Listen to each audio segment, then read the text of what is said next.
ഇസ്ലാം അനുവദിച്ചിട്ടില്ല എന്നൊന്നല്ലേ ഞാൻ പറയുന്നത്. നമ്മുടെ മക്കൾ ജീവിക്കുന്നത് അങ്ങനെയുള്ള ഒരു ലോകത്താണ്. ആ മക്കളെ സംസ്കരിച്ചെടുക്കാൻ നമ്മുടെ ജീവിതം കൊണ്ട് നമുക്ക് സാധിക്കണം എന്നാണ് ഞാൻ പറയുന്നത്. നമ്മുടെ സ്വഭാവം കൊണ്ട് കഴിയണം, നമ്മുടെ ജീവിത ശൈലി കൊണ്ട് കഴിയണം. മക്കളെ അടിച്ചാക്ഷേപിച്ചൊന്നും ഇന്നത്തെ കാലത്ത് നന്നാക്കാൻ കഴിയില്ല.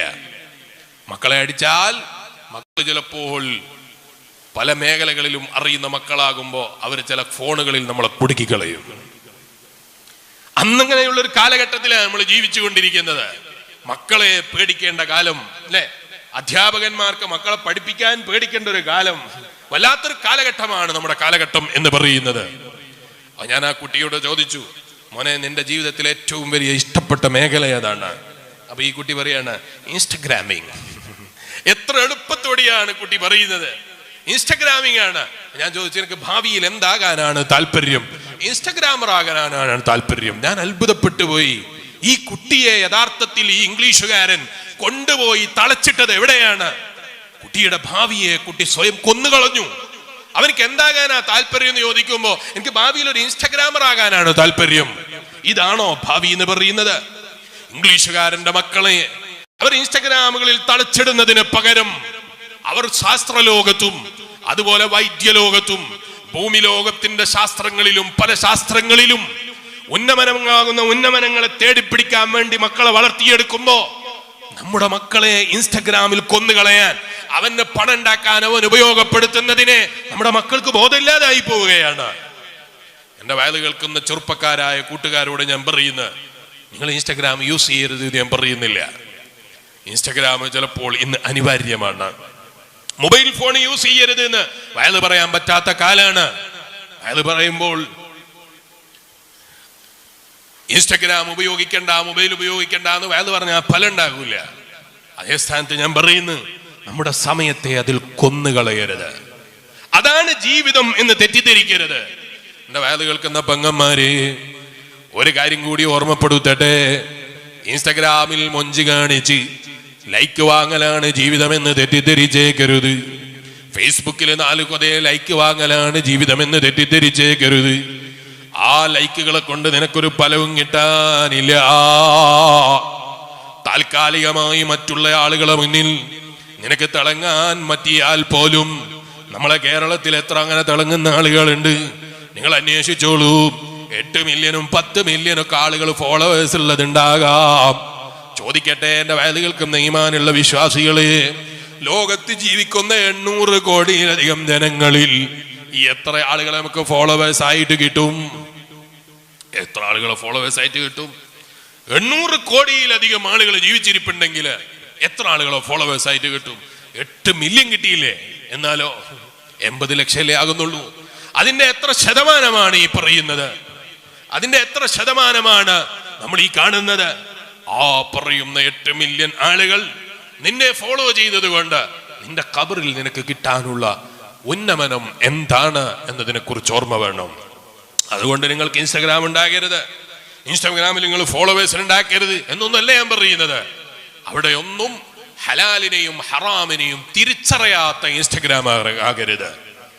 ഹലാലിനെയും ഹറാമിനെയും തിരിച്ചറിയാത്ത ഇൻസ്റ്റഗ്രാമിങ് ആകരുത്. ഫേസ്ബുക്ക് ലോകങ്ങളിൽ കറങ്ങുമ്പോ അള്ളാഹുവിനെ മറക്കുന്ന ഫേസ്ബുക്ക് ലോകമാകരുത്. അത് താൽക്കാലികമായ ചില ചിത്രങ്ങളാണ്, അത് മറന്നു പോകരുത്. നമ്മള് ഇന്നത്തെ കുട്ടികളുടെ ജീവിതം എന്ന് പറയുന്നത് ഞാൻ വെറുതെ പറയല്ല. BMW എന്ന് സ്വപ്നം കണ്ട കുട്ടികളെ കുറിച്ച് പറഞ്ഞില്ലേ ഞാൻ? ആ കുട്ടികളോട് നിങ്ങൾ ചോദിച്ചു നോക്ക്. ഇൻസ്റ്റഗ്രാമിംഗ് ആണ് അവരുടെ ജീവിതത്തിലെ ഏറ്റവും വലിയ ഹോബി എന്ന് അവർ പറയുന്നത്. എന്താ ഇൻസ്റ്റഗ്രാമിൽ അവർക്ക് ഇത്ര രസം പിടിക്കാനുള്ള കാരണം എന്താണ്? 30 സെക്കൻഡിൽ ഒരു വീഡിയോ അല്ലെ? എത്രയല്ലേ ഉണ്ടാകുക? ഒരു റിയൽ വീഡിയോ എത്ര ഉണ്ടാകും? 30 സെക്കൻഡ് അല്ലേ? ഒരാൾക്കും അറിയാത്ത പോലെ ഉണ്ട്. 30 സെക്കൻഡാണ് ഒരു വീഡിയോ ഉണ്ടാകുന്നത് അല്ലെ? ആ 30 സെക്കൻഡിൽ ആരോ കാണിച്ചു വെച്ചിരിക്കുന്ന വീഡിയോ കണ്ട ഒരു കുട്ടി, അത് കഴിയുമ്പോൾ കാണുന്ന ലോകം ആദ്യവുമായി ഒരു ബന്ധമില്ലാത്തൊരു ലോകമാണ്. ഒരു ലോകം കഴിഞ്ഞ് 30 സെക്കൻഡ് കൊണ്ട് പുതിയൊരു ലോകത്തേക്ക് കിടക്കുകയാണ്. ആ 30 സെക്കൻഡ് കഴിയുമ്പോൾ വേറൊരു ലോകത്തേക്ക് കിടക്കുകയാണ്. അങ്ങനെ ഓരോ 30 സെക്കൻഡുകളിലും പുതിയ പുതിയ ലോകം കണ്ട് വളർന്നു വരുന്ന മക്കൾ, ഇതാണ് ജീവിതം എന്ന് തെറ്റിദ്ധരിച്ച് ജീവിച്ചാൽ ഇൻസ്റ്റഗ്രാമിൽ അഭിനയിക്കുന്ന ചില ചിത്രങ്ങൾ കണ്ടിട്ട്, പൊട്ടിയിട്ട ചില മുഖങ്ങൾ കണ്ടിട്ട് സ്വന്തം ഭാര്യനെ പിന്നെ തൃപ്തിപ്പെട്ട് ജീവിക്കാൻ കഴിയുന്നില്ല, വിവാഹ ജീവിതത്തിൽ സന്തോഷം കണ്ടെത്താൻ കഴിയുന്നില്ല, ദാമ്പത്യ ജീവിതത്തിൽ സമാധാനം കിട്ടുന്നില്ല, ഭാര്യയുമായി ഒത്തു ജീവിക്കാൻ സാധിക്കുന്നില്ല. എന്തേ കാരണം എന്നല്ലേ? ഇൻസ്റ്റഗ്രാമിന്റെ ഫിൽട്ടർ ഉപയോഗിച്ച് അതേ ഫോട്ടോ പോസ്റ്റ് ചെയ്ത പെണ്ണിനെ കണ്ടപ്പോ എന്റെ ഭാര്യ എത്ര മോശാണ് എന്നുള്ള ചിന്തയാണ്. ഓളൊന്ന് ഫിൽട്ടർ ചെയ്താ എങ്ങനെ ഉണ്ടാകൂന്ന് ഇവൻ ആലോചിച്ചില്ല.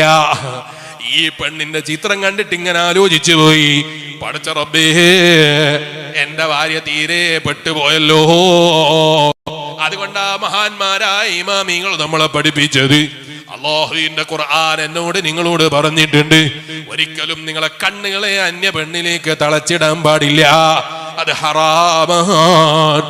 അന്യ പെണ്ണിനെ ശ്രദ്ധയിൽപ്പെട്ടാൽ കണ്ണുകളെ മാറ്റിക്കോളണം. എന്താണ് അങ്ങനെ പറയാനുള്ള കാരണം?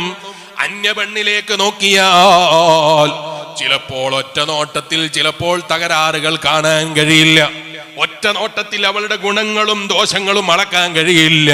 അതുകൊണ്ടല്ലേ വിവാഹം കഴിക്കാൻ വേണ്ടി പെണ്ണിനെ കാണാൻ ചെന്നപ്പോ എന്തൊരു സന്തോഷത്തോടെയാണ് അവളെ തെരഞ്ഞെടുത്തത്. അവളെ കിട്ടുന്നത് വരെ എന്തൊക്കെ സ്വപ്നത്തിലായി ഇവൻ ജീവിച്ചത്.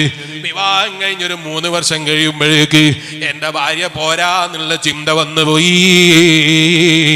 ഓ എന്റെ ചെറുപ്പക്കാരാ, അങ്ങനെ ത്വലാക്ക് ചൊല്ലുന്ന കാലം അധികരിച്ചൊരു കാലഘട്ടമല്ലേ. നിന്നോട് ഞാൻ പറയട്ടെ, അടുത്ത വിവാഹം കഴിച്ചാൽ നിനക്ക് കിട്ടുന്ന പെണ്ണ് 100% നീ വിചാരിച്ചതിലും ജോറായിരിക്കും എന്നുള്ളൊരു ചിന്ത നിന്റെ കയ്യിലുണ്ടോ? ഇല്ല കേട്ടോ. ഒന്നാമത്തെ വിവാഹം കഴിഞ്ഞിട്ട് ത്വലാക്ക് ചൊല്ലി രണ്ടാമത്തെ വിവാഹം കഴിക്കുമ്പോ ആ രണ്ടാമത്തെ വിവാഹത്തിലേക്ക് കടക്കുമ്പോ നിന്നെ കുറിച്ച് ആ രണ്ടാമത്തെ ഭാര്യ വിലയിരുത്തിയത് എന്താണ്? ഇവൻ ഒരാളെ ഒഴിവാക്കിയ ആളാണ്, എന്നെ ഒഴിവാക്കാതെ ശ്രദ്ധിക്കണം എന്നുള്ള ചിന്തയാണ്. ഏത് പറയുമ്പോ അവളെ മൈൻഡിൽ ഇവൻ ഒരുത്തന് കൊടുത്ത പണി കൊടുത്ത ആളാണ്. ഈ ഒരു ചിന്തയോടെയാ അവള് നിന്നൂടെ കൈകാര്യം ചെയ്യുന്നത്. ഓ എന്റെ ചെറുപ്പക്കാരെ, അതിനേക്കാൾ നിനക്ക് കഴിയുമെങ്കിൽ ആദ്യത്തെ ഭാര്യയിൽ തന്നെ സന്തുഷ്ടമായി ജീവിക്കാനാ നീ ശ്രമിക്കേണ്ടത്. ത്വലാഖ് എന്ന് പറഞ്ഞ സുന്നത്തായ കർമ്മമാണെന്ന് തെറ്റിദ്ധരിക്കരുത്. മറിച്ച് അബഗദുൽ ഹലാലി, അല്ലാഹുക്ക് ഏറ്റവും ഹലാലിന്റെ കൂട്ടത്തിൽ വെറുപ്പുള്ള കാര്യം ത്വലാഖാണെന്ന് നബി മുഹമ്മദുർ റസൂലുള്ളാഹി സല്ലല്ലാഹു അലൈഹി വസല്ലം ഇരിക്കട്ടെ ഓർമ്മ വന്നപ്പോൾ പറഞ്ഞു എന്ന് മാത്രം. എന്റെ ഈമാനുള്ള വിശ്വാസികള്, അങ്ങനെ 30 സെക്കൻഡിലുള്ള വീഡിയോ ചിത്രത്തിൽ കാണുന്ന ആരെങ്കിലും കണ്ടിട്ട് നമ്മുടെ ജീവിതത്തെ തളച്ചിട്ടുകൂടാ. അങ്ങനെ റിയൽ അല്ലാത്ത ലോകത്ത് കാണുന്ന റിയൽ വീഡിയോകളുണ്ടല്ലോ, അതൊരിക്കലും റിയൽ ജീവിതമാണെന്ന് തെറ്റിദ്ധരിച്ചേക്കരുത് കേട്ടോ. റിയൽ ജീവിതം എന്ന് പറയുന്നത് റിയൽ ലൈഫിൽ കാണുന്ന ജീവിതം, അത് ഇൻസ്റ്റഗ്രാമിലെ റിയൽ ജീവിതം അല്ല. നിങ്ങൾ ഓരോ റിയൽ അഭിനയിക്കുന്ന ആളുകളെയും എടുത്തു നോക്കിക്കോളൂ. ഒരു സിനിമാ നടനും അവരെ ജീവിതം എടുത്തു നോക്കിയാൽ അവരെ റിയൽ കാണുന്ന ഇൻസ്റ്റഗ്രാമിലുള്ള റിയലുകൾ ഉണ്ടല്ലോ, അതനുസരിച്ചുള്ള ജീവിതം ജീവിക്കുന്ന ഒരു സിനിമാ നടനുമില്ല, ഒരു ഇൻസ്റ്റഗ്രാമറുമില്ല, ഒരു സോഷ്യൽ മീഡിയ ഉപയോഗിക്കുന്നവനുമില്ല. അത് അഭിനയത്തിന്റെ ലോകമാണ് കേട്ടോ. അഭിനയത്തിൽ ജോറുള്ളവർ അവിടെ ചിലപ്പം അതേ അഭിനയത്തിന്റെ ലോകത്ത് വിജയം കൈവരിച്ചേക്കാം. അതാണ് ജീവിതം എന്നൊരിക്കലും തെറ്റിദ്ധരിച്ചേക്കരുത്. അങ്ങനെ വീഡിയോ ചിത്രത്തിന്റെ മുന്നിൽ വന്ന് പറയുന്ന കഥകള് അതാണ് യഥാർത്ഥത്തിലുള്ള കഥകൾ എന്ന് ചിന്തിച്ചിട്ട്, ഓ ഉമ്മമാരെ, എന്റെ വയലുകൾക്കുന്ന പെങ്ങന്മാരെ, ജീവിതത്തെ സോഷ്യൽ മീഡിയയിൽ ഇട്ടിട്ട് തളച്ചിട്ടിട്ട്